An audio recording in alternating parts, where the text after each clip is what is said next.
Buongiorno ragazzi, allora, dato che ad alcuni di voi ci sta dando dei glitch la nuova skin di Dolomiti Bus, allora proviamo a cambiare metodo. Allora,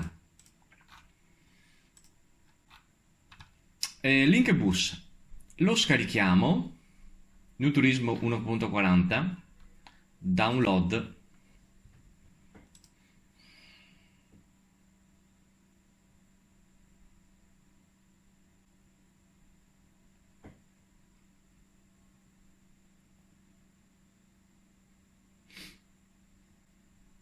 Eccolo qui.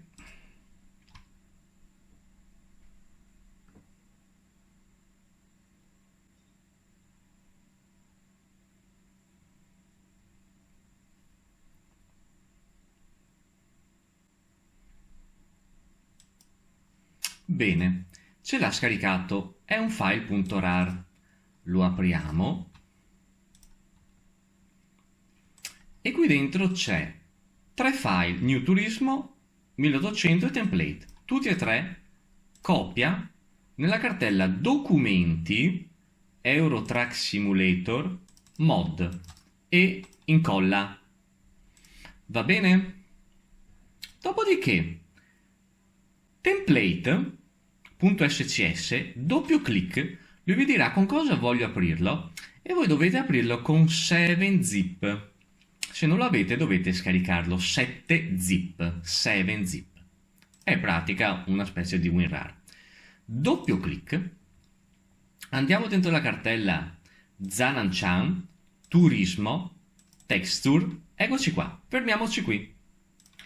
Andiamo a prendere il nuovo file che vi ho messo da Google Drive, è un file skin58.dds, lo scarichiamo,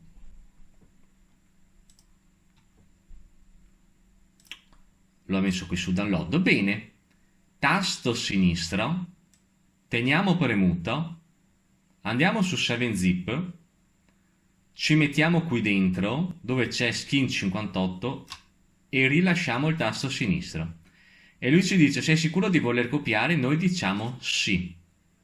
Bene, lo ha sovrascritto. Ora andiamo dentro il gioco,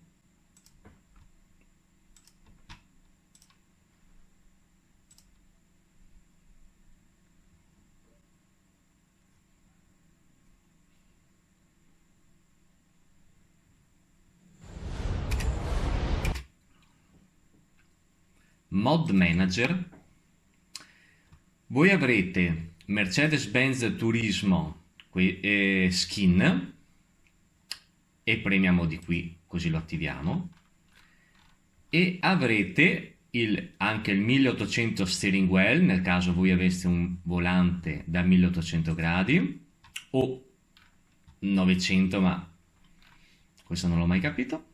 Mercedes-Benz Turismo 16 RHD e lo attiviamo, quindi 1, 2 e 3.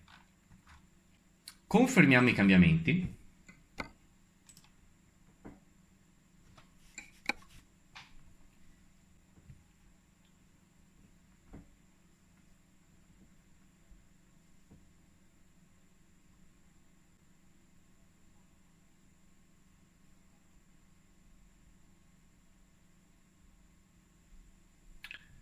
Rivenditori camion, rivenditori mod, Mercedes-Benz, personalizza la configurazione, verniciatura, noi andremo a qui a scegliere Candinitz Japa Brilnitz. Eccolo qui. Dopodiché confermiamo e lo acquistiamo. Bene ragazzi, spero che adesso a tutti quanti funzioni. Un salutone, alla prossima.